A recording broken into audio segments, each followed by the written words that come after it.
Thanks, Joe.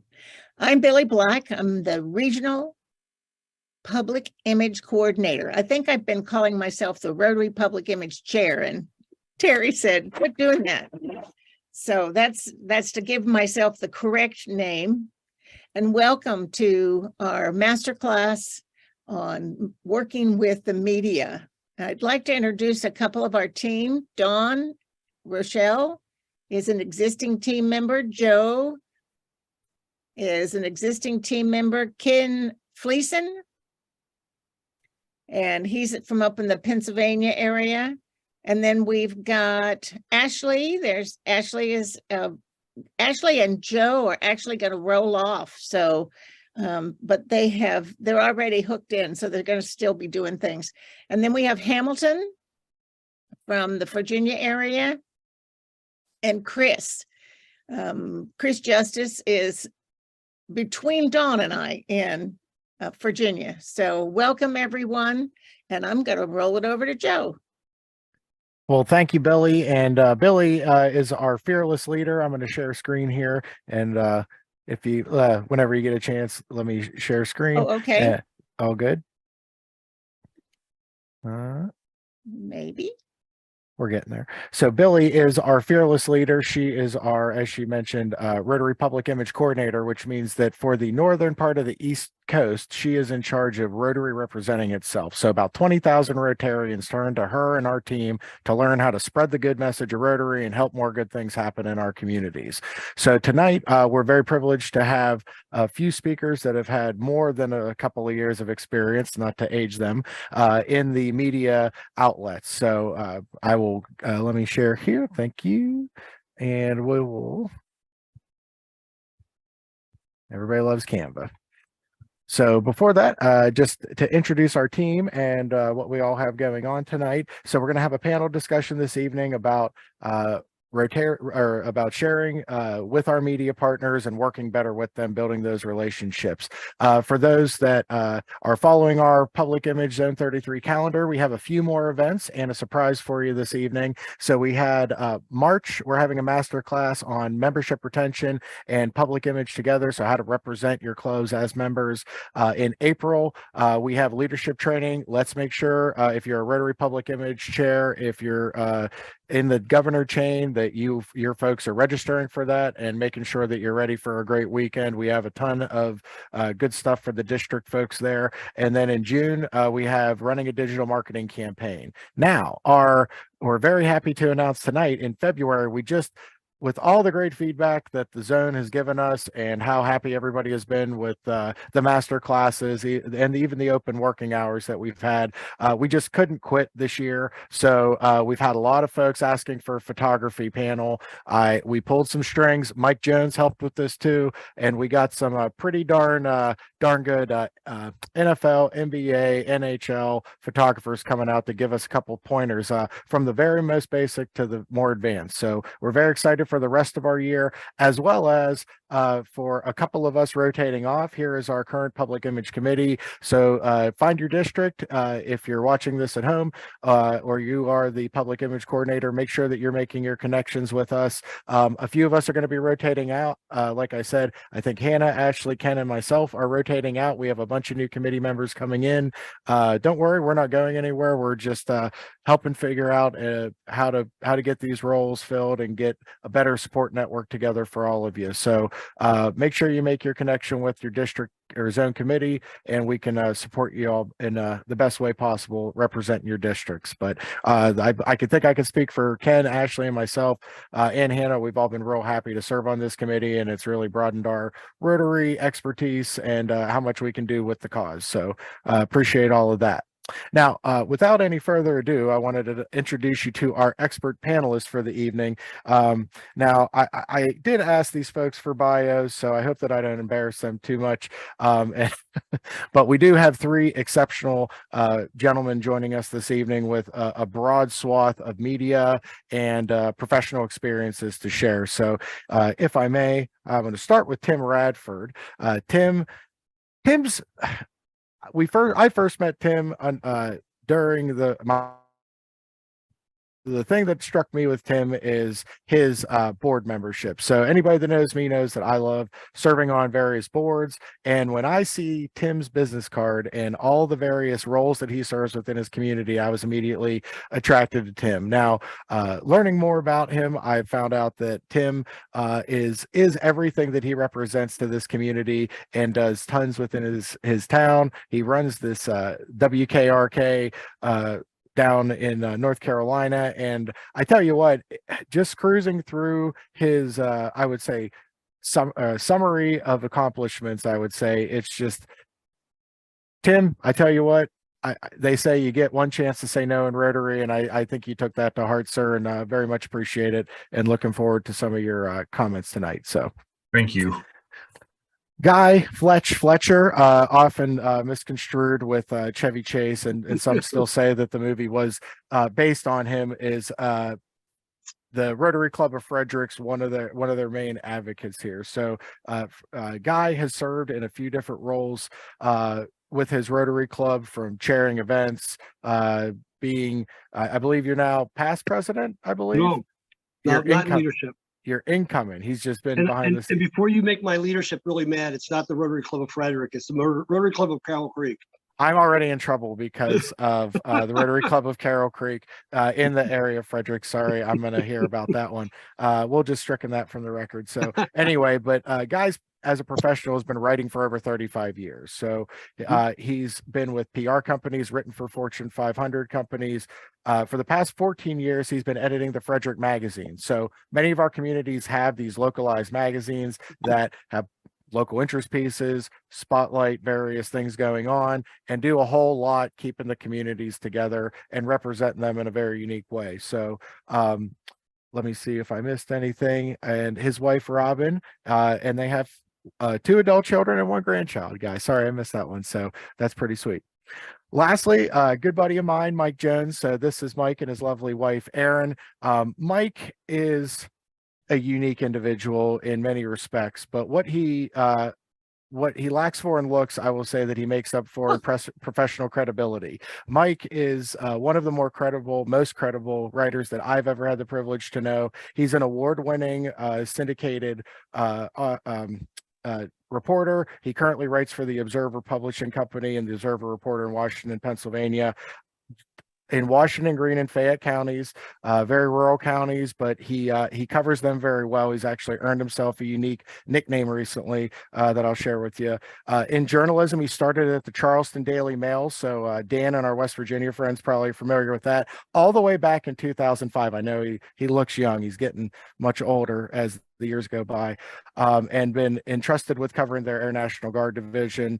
For 2 decades, he's been working in print publications, online media, websites, industry expertise, through the upheaval in many of our lives, as well as in the media world as well. He and his wife, Erin, also own this lovely brewery named Mondays, if you're ever in McMurray, Pennsylvania.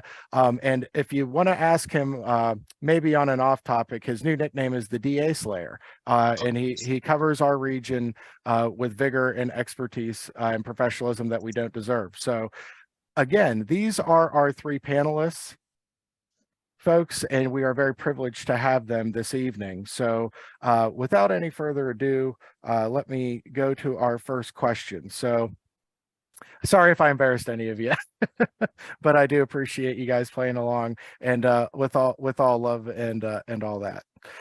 So all right, so let me start out. Okay, so gentlemen, let me introduce yourselves as well. If I missed anything, or you can correct me, I'm sure Ashley will be correcting me about the Carroll Creek slip here in a little bit. But anything else you'd like to share about your professional background or where you're at now, real briefly? Let's start with Tim. Well, I was really concerned why you invited me, this young kid that's broadcasting. But then when we were doing the introductions there, I wrote down and I did the math. I've been in radio for 34 years now, so I'm no longer that young kid anymore. I've owned the radio station for 28 years. So, and honestly, when I was club president, I took everything I've learned in my radio on how to make an effective commercial to make money for businesses out there, and I applied that to our club. So that's probably what I want to touch on today, how to be effective instead of just, filling 30 seconds or 60 seconds of radio time. Thank you, Tim. Let's go to Guy. Yeah, as you were very kind enough to point out, I'm not Erwin Fletcher. I've been a writer for most of my career. I've actually had 3 different careers. I worked as a newspaper reporter for 10 years, which were fantastic experience. I worked in corporate PR for another decade or so. And then for the last 14 years, I've had this job, which, it's just been great, being the editor of the magazine. So never have moved more than maybe 35 miles in this entire experience. And proud member of the Rotary Club of Carroll Creek. Thank you. Mr. Jones.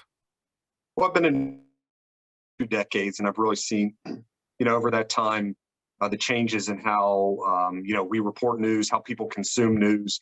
And as there are fewer and fewer local reporters out there, we've also had to rely heavily on local organizations and businesses to send in information that we're able to put out there to help us out. Also like to say, at one time I was a Rotarian in Waynesburg, PA. So I was part of the club at one time. Thank you for that correction, sir. Appreciate that. So, all right. So, gentlemen, let me start with this. So, Mike, I think you said it well. We've seen quite a bit of change in, I think I could look on the call here, most of our careers in how we communicate and the way we communicate. If you had to share one point, how would you have a club communicate more effectively or more modernly based on what you've seen in your various places? Let's start back with Mike. Well, the first thing I would do is I'd make a personal connection with the reporters or the editors for those news organizations in your community. It's one thing to send out a press release, and when we receive it, we don't know who it's from or how it was generated. So when you make that personal connection with someone, it makes a little bit more sense when on the press release with whatever information.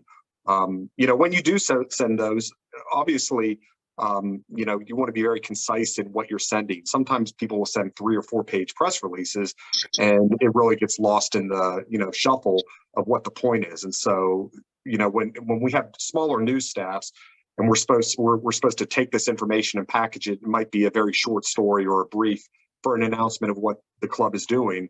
The more concise you can make it for us, the easier it is for us to package and put in the paper. Guy? Yeah, just to jump on top of that, same thing.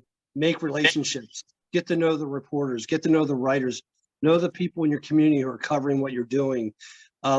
People in my profession can really sniff out a story pitch in a hurry, and it's much more effective when it's coming from someone because we all get spam mail and spam calls and story pitches that really are just all day long.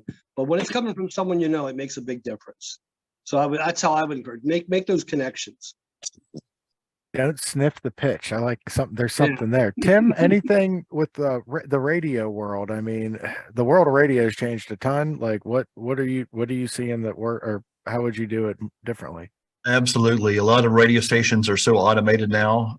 So there's not a lot of staff to handle. A lot of stations no longer have news departments that some of them have voice tracking where the announcer's sitting in other cities now. So it's really important to get in touch or in front of the station owner. And honestly, it is really great when you have the local radio station or the local newspaper publisher in your club, because they are professional communicators. They see I'm in my club. We have our publisher of our newspaper in the club. So a lot of the guests that we have, there will be a story in that the next week because he's there at that meeting. He found it interesting. We also have the Chamber of Commerce. They are really great at networking to businesses. Our current president is the director of the Chamber it really starts at having those great people in your club. And for radio, it's really nice too. Whenever we do things a little differently, there are radio commercials on Brand Central. Download those, get those public service messages out to the radio station so they can just air them in their unsold inventory. We have these 3-minute commercial breaks. We don't always sell the entire 3 minutes. There may be an extra 15 or 30 seconds left that a station can throw in a public service message promoting Rotary. And it's also nice having that in the local Rotary Club's voice. So that's another thing. And radio stations like mine also, we don't just stop at radio. We are huge on Facebook. We do a lot of Facebook Live feeds and interviews with local things like Rotary Club and the events. Having a live video on scene is really impactful. And I think that you tipped us to something we're going to touch on by the end. Radio Joe, be prepared. We've seen some of this, doing it in your local voice, and we're going to talk about that when we button this up. But let me transition here. So you three are exceptionally nice. I've spoke to all three of you. You're very accommodating, even Mike Jones. Some folks are a little intimidated talking to the media, right? They're afraid they're going to say something wrong. They're going to do it in the wrong way. When somebody comes to you to speak to you, whether it be the local publication, the newspaper, the radio, or whatever, however you want to speak to it, what would you say to be prepared? How would you be better prepared to discuss to the media? And could you maybe make us feel a little bit better? I know the first time Mike Jones had his notebook, I was very intimidated, but anyway, but yeah. Let's go Guy first.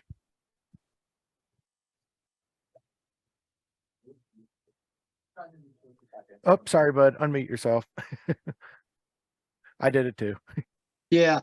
The first thing you do is just do some simple research about the publication or media outlet you're going to be dealing with. Learn a little bit about them. What kind of publication or broadcast or electronic media are they? How often are they publishing? What type of content do they usually put in their packages? That kind of just pretty simple research. When people come to me and they know just very little bit about what we do and how we do it, that gives them a huge leg up as far as I'm concerned. And it puts the relationship at a very, it makes it much more at ease for both of us. That if they just do and you could, when I say research, I'm talking 10 seconds on a Google search, really. And you can find out a lot about what the type of information that media source needs. Just be real. Yeah, that's yeah. Mike, you want to add on to that one? Yeah, Tim, I thought what Tim said earlier was interesting, because when I was a part of the Waynesburg Rotary, I got plenty of great story ideas just by sitting there and having lunch and talking to people through that process. But I think, from the journalist side, we're able to kind of, build on those story ideas. But, one thing, and you may already do this, is make sure you have a point person with your group to be able to reach out. I mean, sometimes if you have too many people reaching out at one time, or if someone's uncomfortable, speaking to journalists or on air, that might be an issue. So, if you can find someone who's comfortable in building that partnership or building that bond, you can be a very reliable source for us. Something I would add there is we try at our clubs to have our public image folks, but one point I would add is, let's say somebody works with or closely to, or like in our case, was married to the local reporter. They could just do that part of it. They don't need to be the end all be all. And our public image chairs are, although they are mini PR teams, don't all have to do everything, and not everybody can do everything. So if somebody has an interest in this, or is a writing, or they have the voice, they say, I have the, what is it? The face for radio or something like that, but something like that, you just elect those people to do their role. Tim, what else can I do to be better prepared when I go on the radio? Because that's usually where they send me. I can barely spell, and it's, but like you said, so Tim, how do I not be so intimidated? Like, what do you do to get ready when you got to go on live? Find the right people to talk to. I mean, I've talked to some newspaper reporters that I'm intimidated around because I feel like they're gotcha reporters. And even one with me being mayor now, I'm quoted every week in the newspaper. Well, I like some of the reporters that we have, and we actually have another newspaper reporter in our club, but she asks questions that kind of put you on the spot that I'm not prepared to answer. And I'll be honest, sometimes I'll say, well, I'll text you my quote in a bit. Let me think about it for a moment. And a lot of people are not comfortable on the spot. But one of my favorite quotes, people are extremely comfortable with me in my town because they've heard me on the radio since 1989. So one of my favorite quotes is, to be loved, be lovable. So if you think about it, if people feel comfortable with you, they're not going to have an issue talking with you live on the air. They're going to trust you to not ask those gotcha questions, that you can just have a decent conversation with folks. And that's a great way to let folks know about Rotary in general and what your club is doing. Man, that is a great takeaway, Tim. Thank you. To be loved, be lovable. I love that. Okay. So we as Rotarians have an initiative to have more impact with our stories, with our works of good, with everything we do. What to you three makes an impactful story, and what can we do to tell more impactful stories? Let's go. Not to put you back on the spot, Tim, but I'll put you back on the spot. You can text me your quote later if you need to. All right, sounds good. Another quote I learned a long time ago, because my radio station is a Christian radio station. And the one thing that I learned a long time ago is a quote from Maya Angelou. It says, people may not remember exactly what you did or what you said, but they will always remember how you made them feel. So I have a very close relationship with my listeners, a lot of seniors in my audience, and I've gone to meet them at the nursing home to say hi, because that demographic, radio people are celebrities to them. I recently had someone pass away that her life goal was to meet me in person. So I went to meet her in person, and it made her feel so good. She was like fixing up her hair because I was her radio boyfriend. So that is one of the things I want to convey too. And I use my whole, as far as how we make money for our advertisers, it is all in the message. People have this whole what's in it for me mentality when they're listening to a message. They're since 1958. They don't care that they have these brands in stock. For example, if you're a dentist, they don't advertise, oh, we do root canals and we pull your teeth. What they advertise is, would you like an amazing smile? People hear that and they think, what's in it for me? So when we're advertising our Rotary Club, what is in it for the person listening? Why would they want to join? It's not all the great things that we're doing, but it's what does it mean to them? Thanks, Guy. Yeah, and just to add to what Mike and Tim have already said about being a Rotarian and also a member of the media, I've gotten many great stories from Rotary, from people pitching me stories about things in Rotary and non-Rotary things. And conversely, I've been able to help the club whenever they, help them promote things. It's truly a symbiotic relationship. So it's been great, I think, for both sides to have someone in the local media in the club. At least I hope it's been. As far as how to get impactful stories out, the one thing I always tell people, and this isn't just the Rotary Club or all the service clubs or any other organization, whenever someone comes to me with a story idea, I'm always looking for the bigger story. I'm looking for the trend. Don't come to me and say, I used to have a friend, by the way, who still is a member of another Rotary Club. This is before I was involved in Rotary. And she would say, you should do a story about our club because we're doing X. And what I would always say is, it's very hard for me to do a story about your club because then I'm going to have every other club and not just Rotary asking for a story. I said, show me where it's part of something bigger, a bigger trend in the community of giving to a certain social good. And then, then we can have a story. Because quite frankly, would you rather be a very tiny story in the back of my magazine, or would you rather be part of a huge story? And I think you'd rather be a small part of a big story than just have a little story. So I always encourage anyone who comes to me who thinks they have a great story, and they might, try to think of the bigger story that's there with it. Cool. Mike. Yeah, and I agree with that. I mean, how does it impact your community, right? And so part of that is you want to make these story pitches personal to your community. So, you know, Rotary does these huge water projects every year, right? I mean, they every year they you know, raise money for these you know, rain catching projects in these third world countries. Well, where we were in Waynesburg, there's 2 areas right now that are having water quality problems, one from well issues and the other one from sanitary plant. And so if you can connect people about, you know, rather than being, here's all the things we're doing in, you know, for third world countries, people back home can understand, well, yeah, I'm dealing with these issues too. That's why it's important over there as well. And so if you can make that connection with people and make it personal to them, they'll probably be more interested in it.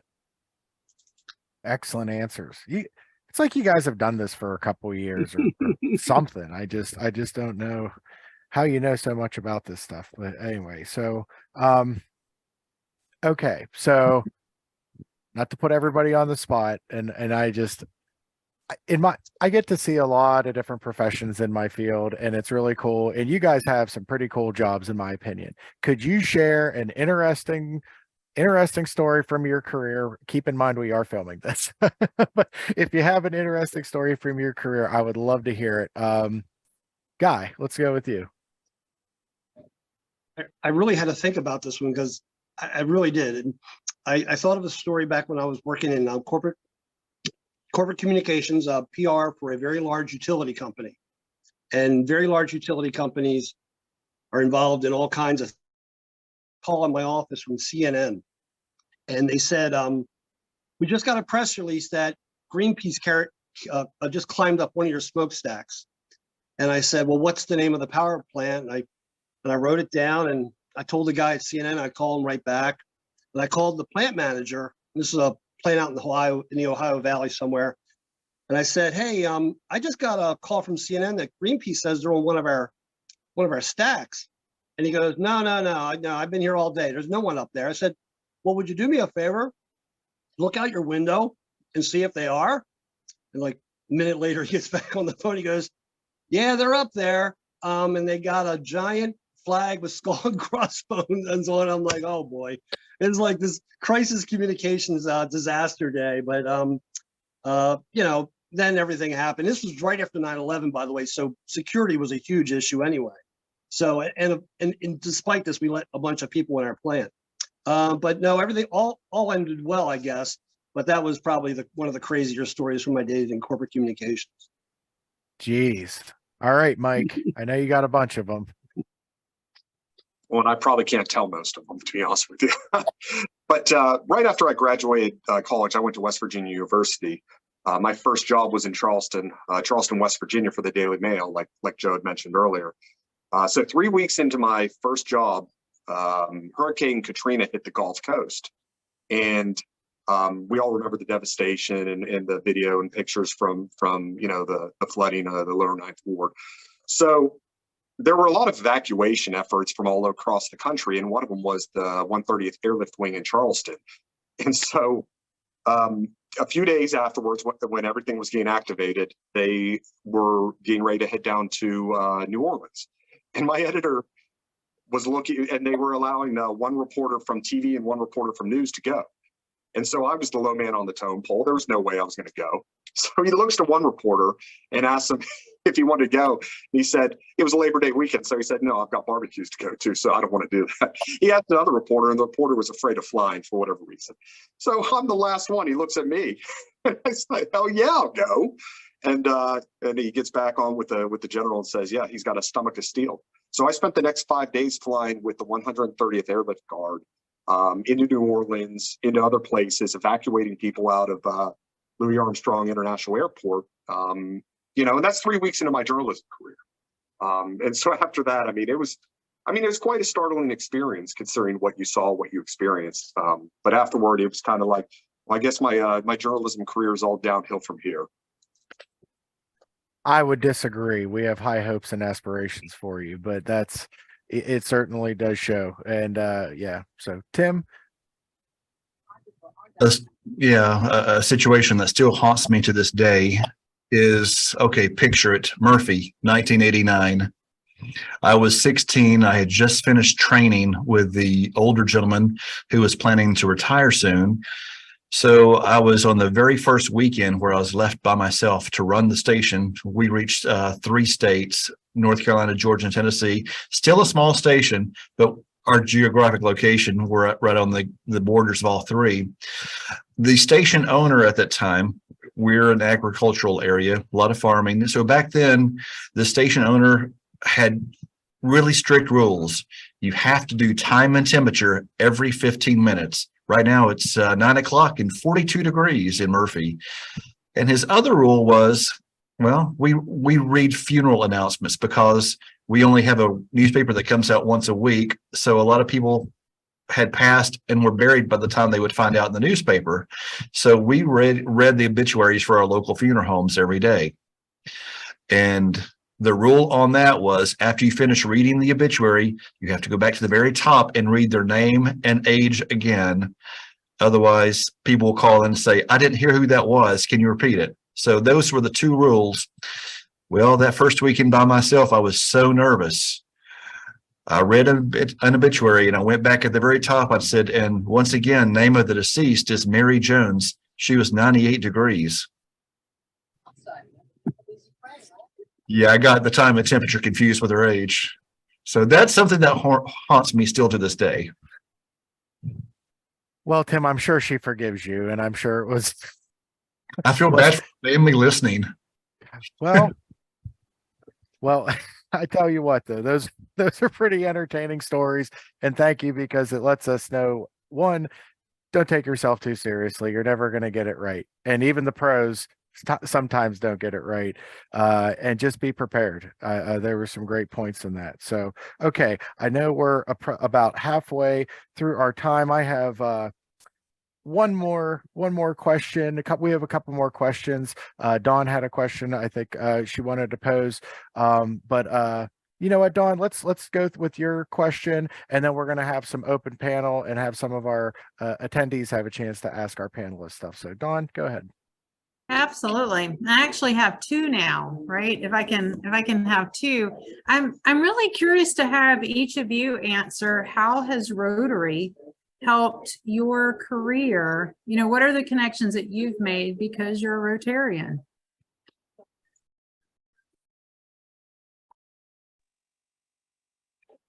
I'll go first. It's helped me incredibly. The contacts I have in the community are much greater than before I was in Rotary. So that alone has been immense. I get, again, like I say, people will come up to me at meetings and tell me about story ideas they have about stuff that isn't related to the Rotary. And that's great. There's literally been things that ended up on the cover of the magazine because of things I've heard through Rotary. That's happened. So that's been great. So yeah, it's been, you know, it's been a real benefit for me. That's awesome. Thank you. How about you, Tim? All right. When I first joined Rotary 4 years ago, I was a radio station owner, and that was basically all I had as a title behind my name. I was trying to grow membership. We were a small club. We started out with, I think, 30 members during my year and ended up with around 54 or more than that. We grew quite a bit during COVID, so that was really nice. Well, one of my folks that I wanted to join was the previous mayor of the town of Murphy. I got him and his wife both joining, and he came to all the meetings that he could. I know now as a mayor how busy the schedule is for a mayor, but he came to all, but he was impressed with my leadership skills, and he handpicked me to replace him as mayor and said, by the way, you're going to run for mayor when I'm done. You'll win and you'll have all kinds of opportunities. And all that is because of Rotary. And since then, I'm on about 9 boards. The graphic Joe showed, that's an old graphic, but now I'm on several government board of directors, and I was appointed by Governor Cooper to serve on a commission for volunteerism and community service. So a lot of great opportunities have been opened up because of Rotary. That's awesome. Thank you, Mike. Well, when I first started with Rotary, this was in 2015. I had just been promoted to be the new editor of our Greene County Bureau, which is the next county south of where the main office is located. So I was brand new to this town, to this county. I didn't know anyone more importantly, no one knew me. And so when when I joined the Rotary and I was a part of these weekly lunches and meetings, you've got a who's who. You've got the Chamber of Commerce, you've got the local university, you've got the community foundation, you've got the mayor. So it really gave me an opportunity to meet like the pillars of the community, in addition to just getting story ideas, but actually getting to know who these people were, and allowing them to get to know me. And so that's where it was really beneficial, I thought. Absolutely. And so when we think about, the focus that Rotary has really elevated since 2018, which is diversity, equity, and inclusion, and we think about, how do we make sure that we extend to all and to people, because I'm certainly guilty of not inviting people to Rotary that I see every day. And I've tried to be more intentional about that, because we know that diversity makes Rotary stronger. It makes our ability to reach communities and others even more. So certainly in your profession, being in the media, can you talk a little bit about your thoughts about how we can include others through story as part of Rotary and our work? Guy? Oh, you're muted, sorry. Can you expand on that question? I'm having a hard time understanding what are you quite asking? Yeah, I think sometimes when we're looking at sort of our communities, we all kind of know who we know and we see who we do, and sometimes inviting others to the table. Yeah, I see what you're saying now. Yeah, there's a real danger there. And I've been guilty of it from time to time, that I rely on my circle to provide me with the types of information I'd like. But we make a cognizant effort to reach out into other areas of the community, and to the point where sometimes I think we may to the detriment of the publication. I don't know. It's always a fine line we're trying to ride here. There are communities that have been underserved in Frederick County, absolutely. And we've been, since the time I've been here, 14 years, we've been absolutely reaching out harder than I think previously to those communities. It's just something you have to be conscious of and keep doing. Thank you for that. Well, and absolutely. And sometimes we even stop ourselves from telling a story that we think is good because we're like, nobody's going to be interested, right? So, Mike, your thoughts. Are you asking about how media outlets look for more diverse communities, or how Rotary would be better in recruiting people who might not necessarily be interested? Both, through telling the story, absolutely, with Rotary, but then also how do we elevate, because a lot of the work that we do in Rotary through our service and community projects are projects to create equity, whether it's food or access to water, as you mentioned earlier. I really think it's the big thing you have to do, whether it's a journalist or whether it's Rotary, is to embed yourself in the community. You have to go beyond your newsroom. You have to go beyond your weekly meeting where you feel comfortable there and meet people, who you may not know, and introduce yourself through that. And I guarantee you they're going to be pretty leery at first. I mean, certainly most people are leery of journalists. As far as Rotary, there's obviously an expense with that. And so, that's something that maybe people can't necessarily afford. But if you're able to explain the benefits of Rotary and how it can help the community, they may be more interested in that. So really, I think outreach is difficult. It gets us out of our comfort zone to a certain extent. But, people aren't going to be walking through that door pitching story ideas. People aren't going to be walking through the door sitting at Rotary meetings. You really have to get out and engage. Thank you. And Tim, last but not least.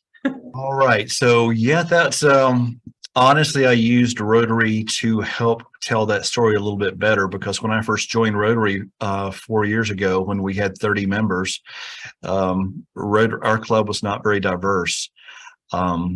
We had 30 members. I think 2 were females. The rest were white men. And Rotary should be a reflection of your community.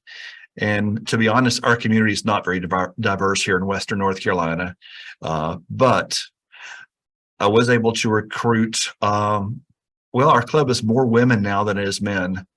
And one thing that I did there, recruited really good women or females, and also members of the LGBTQ community also in our club. That was not something that really existed in the past.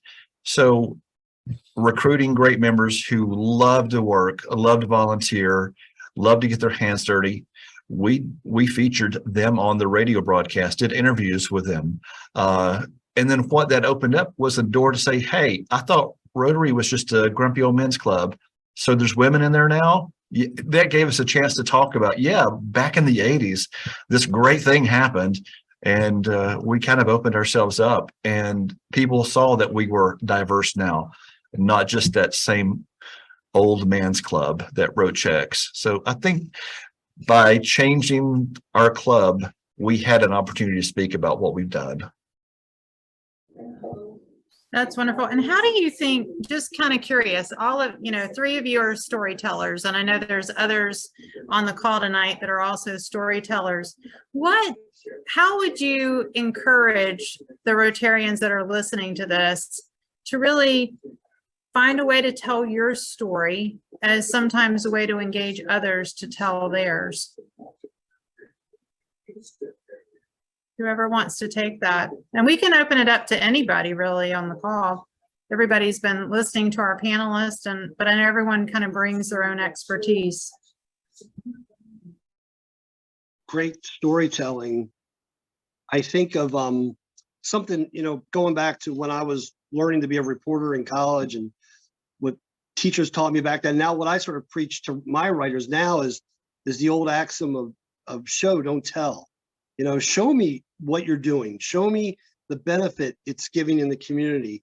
It's one thing to tell me that your club is raising X amount of dollars for a program or grants, but it's something else to tell me how many lives you're affecting. How many more meals is the local soup kitchen able to offer? How many kids are now in an after-school program because of the work you're doing? I think if you could show the story rather than tell the story, that would be much more helpful in getting your story across. I completely agree with Guy. When I became president of our club, we did good if we would raise $300 for the entire year for coins for Alzheimer's research. And that was one of my passions for Alzheimer's research. So what we did, I wanted to create an amazing year for Alzheimer's research. And I shared my personal story about my grandmother's battle with Alzheimer's, and that I didn't understand what it was when I was a kid, but when I visited her and she forgot how to eat a banana, she ate it like a piece of watermelon. That just brought tears to my eyes. And we also had a member during COVID. He lost his wife to COVID, and her passion was Alzheimer's. So we were raising money in her memory. And so many people knew Jill that passed away. So we wanted to do this in her memory, and it touched so many people because it was so personal to me and that family as well. Instead of raising $3,000 for our tiny club, we raised over $15,000. We did a radiothon where people just drove through the radio station parking lot and threw money at us. People dropping in $100 bills, and they just said, thank you for sharing this, and thank you for looking for a cure for Alzheimer's, because it affected so many families out there. And how about you, Mike, before I go? I see Chris has got his hand up. Did you want to say anything, Mike, before I go to Chris? I would just say is my experience in Rotary. What I remember, what I really enjoyed was that, every member each week would pick someone be a guest speaker, obviously, and come in and tell them about their profession and their life, and kind of the Rotary Club would learn something about that person's profession, but that person who wasn't a member would then also learn about us, being a guest as a part of that group. And so, I think it was very mutual in that aspect. Thank you. How about you, Chris? Well, guys, thanks for being here and doing this. You guys touched on it a little bit, but I'm curious to hear if you have any specific strategies on how to get your foot in the door, to get these stories into the media, because I mean, I think we all know the old school typed press release, but you guys aren't like watching fax machines anymore, and email is, I mean, it's nearly impossible to get any reaction through email. And you talked about having relationships, but if you don't have those established relationships, how do you get your foot in the door to get stories out there?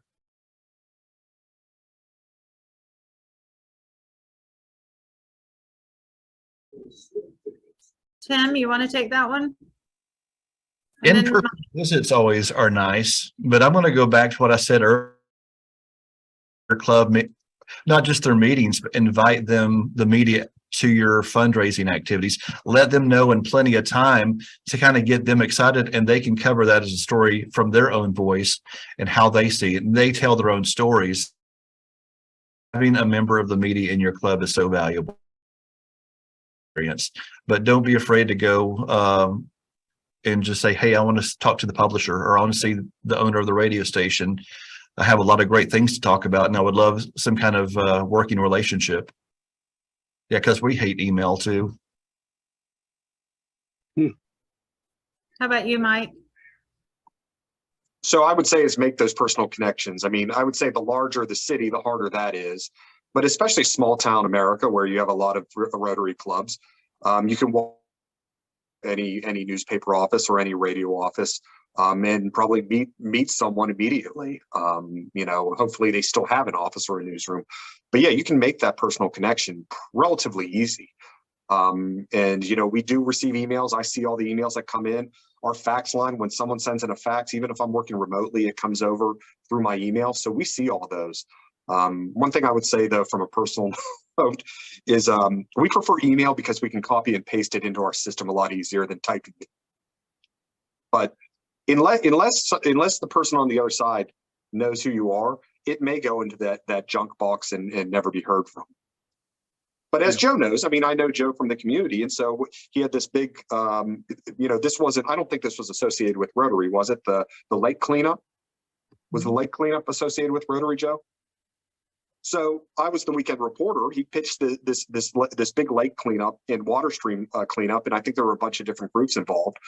And because I know Joe and I knew what he was doing, I personally covered it, took photos and did interviews and wrote the story for our weekend edition.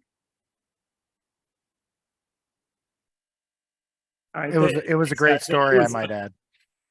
Yeah, coming from, I am in one of the larger markets, and it's just been, it's been difficult to say the least to get any traction. But that's good advice. Thanks. And one thing I want to add too is one of the newspaper reporters that we have in our club is Abigail, and she is part of our Rotary Reads program. So she loves going to read to the third grade class. So as the district public image chair, I shared a picture of her reading to the classroom on our district Facebook page. That tickled her to death. Like Hamilton said, flattery helps. Make them feel included as well in those stories.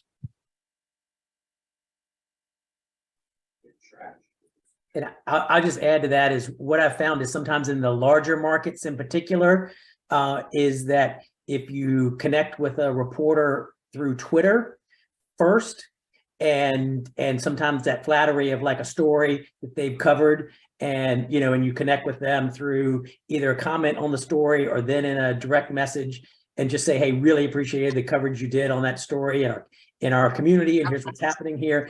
Then that makes that initial contact, and it makes it easier when you email them later, because then they recognize you or at least have that initial contact with you.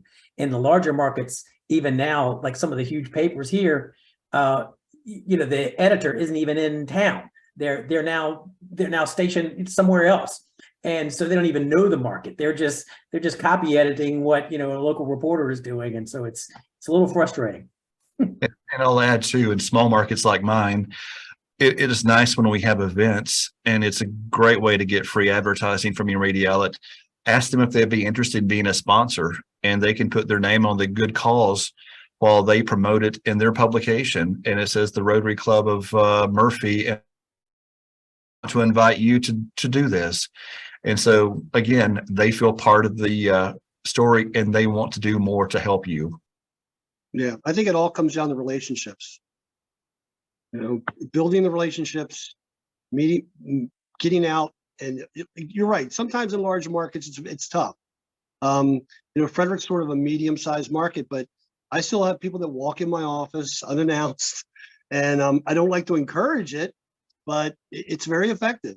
And people who stop me on the streets, I mean, I've had people, you know, they saw me, you know, walking in my neighborhood and give me a story idea. That personal contact cannot be overestimated. Absolutely. Well, to sort of highlight what one of our districts is doing, we have Joe Peters that is part of this group. He is our district public image chair in 7720. And Joe Peters is a radio guy as well. Want to talk to us about, in true form, he is doing audio, not video. He's messaged me, he doesn't have access to a camera right now.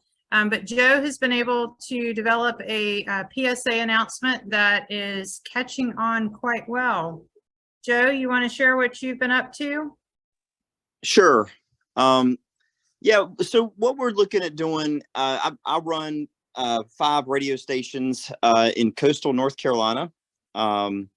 And all 4 of them are 100,000 watt stations. So we cover 20 counties with the radio stations that we have. But what we're doing is we have basically a commercial that we put together, much like what one of the gentlemen was talking about earlier. And it's kind of homegrown. It basically just talks about the highlights of why be a Rotarian. But what we want to do with this is begin to highlight members of different clubs and say, hey, you know, what's your Rotary story? Why did you want to become a Rotarian?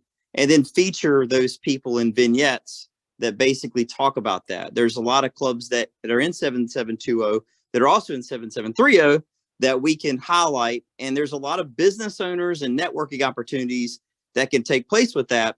And I'm doing the same thing. I'm using unsold inventory to promote Rotary that each person has. And I do believe that each person has a Rotary story, and making that story personable will also attract people, hopefully, to want to join Rotary. Well, thank you for that, sir. That was wonderful. And do we have a way of sharing that PSA in the chat box, Don, if you have a chance? That would be cool. And I love that idea, because we have a ton of district public image chairs, incoming district public image chairs. And I think that would be an awesome initiative from a lot of our districts standpoint. So if you need it, it's in the chat there. Give you a template, or if you need some help, reach out to Mr. Peters. Yeah. So we have a good. Disregard the Zoom link in there, but I put his contact information, and I will put the text of the PSA. Oh, that'd be perfect. That's fine. And again, this is sort of a springboard to what we want to do and generating these stories. So we've got to find the stories first, and got to find people that will either want to be interviewed and to use their voice, or are okay with us using their story and featuring it in an audio message that is not their voice. So great initiative, sir. And thank you very much for that. And sorry, there's a lot of Joes. So we are coming up to time. So I did want to summarize some of my takeaways that I have picked up from the talk. So we want to seek to be effective. We don't just want to put everything out there. We want to be effective. We need to be observant of the changes in the news and the systems that support it. So you may not want to send your carrier pigeon, although that still works where Mike and I are at. Personal connections has been a driving factor in this entire conversation. So include these folks, make them part of your community. And one other thing I picked up is just be real about it. Don't go looking to be getting your story on if you don't even know the publication. So at least do them the dignity of knowing who you're speaking to, and be a professional as we communicate. These are all professional communicators. I think that just hearing how they communicate and the way that they present themselves and the messages and stories they tell, it gives you a lot of breadth as to how you as a club or a club public image chair should present yourself. Don't be too intimidated. I know I get a little intimidated speaking to the media, but they want to do a good job at and tell good stories. You should just work with them. Have your point person though, and somebody that's comfortable with that conversation. To be loved, to be lovable. Tim, I absolutely love that. Find the trend of what's actually happening, and not just don't just tell your story. Meet the people where they are, Mike, because if you're not out there with them, are you really including them? I really like that. Let me see here. And then last but certainly not least, I really appreciated Joe's tip about unsold inventory. I love that. And I think like we should do like a Wayne's World on TV show, but it's Rotary, and we could just cover all of our media bases with we'll buy up all the unsold inventory. But I love that idea of telling these Rotary stories in an effective way, in a real way. Right? Rinse and repeat is out there, we know. And just so for those on the call, Rotary does have a lot of these things built already for you. And although we want you to build out and do things in your own way, and as best you can to adhere to our brand, Rotary does have PSAs available for you that you can download if you don't have the right person or the right message or the right thing to get you started. They have press releases that are already kind of there. So you also have our team and your support network with the public image crew at Rotary and Rotary International. So we have a ton of resources for you here to do the good things in the world. I think that's a great place to wrap it up. Dawn, my co-host, thank you so much. Billy, our public image chair, thank you for helping support us. I will turn it over to my co-host, Dawn, to close us out. Dawn, thank you so much for everything. And I think give it over to Dawn, and you can close us out. Thank you, man.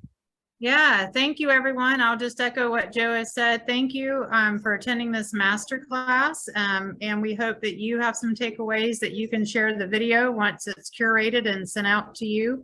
And we welcome you back in 4 weeks on February 28th at 6 p.m. All Rotarians are welcome. Everybody have a great evening. Let us know if we can help you.